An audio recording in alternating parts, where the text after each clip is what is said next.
जरांगे पाटील सतत धमक्या देतात। त्यांनी मला सुद्धा धमकी दिली। विधानसभेमध्ये बोलताना छगन भुजबळ यांनी जरांगेंवर हे आरोप केले आहेत। जरांगे यांच्या दादागिरीला लगाम लावणार आहात की नाही असा सवाल भुजबळांनी सरकारला केलाय। तर भुजबळांना आलेल्या धमकीची सरकारने उचित नोंद घ्यावी। विधानसभा अध्यक्ष नार्वेकर यांनी सभागृहामध्ये हे स्पष्टीकरण दिलं। आज अध्यक्ष महोदय, ज्या जरांगेचा उल्लेख माननीय मुख्यमंत्र्यांनी केला, अहो ते सतत धमक्या देतात। याला टपकविल, त्याला टपकविल, मला स्वतःला धमकी। अध्यक्ष महोदय काय आहे अध्यक्ष महोदय?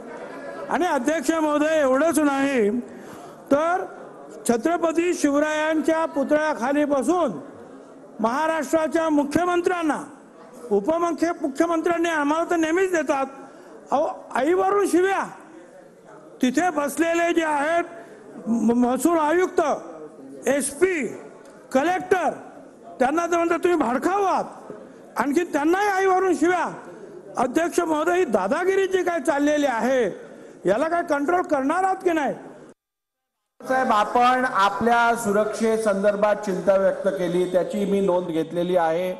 जर का आपल्याला कुठच्याही प्रकारच्या जीवहानीची संभावना वाटत असेल तर त्या संदर्भातली चिंता आपण व्यक्त करणं रास्त आहे। सभागृहासमोर आपण जी चिंता व्यक्त केली आहे त्याची नोंद घेतली गेली आहे। शासनाने या विषयाची गंभीर नोंद घेऊन उचित उपाययोजना करावी।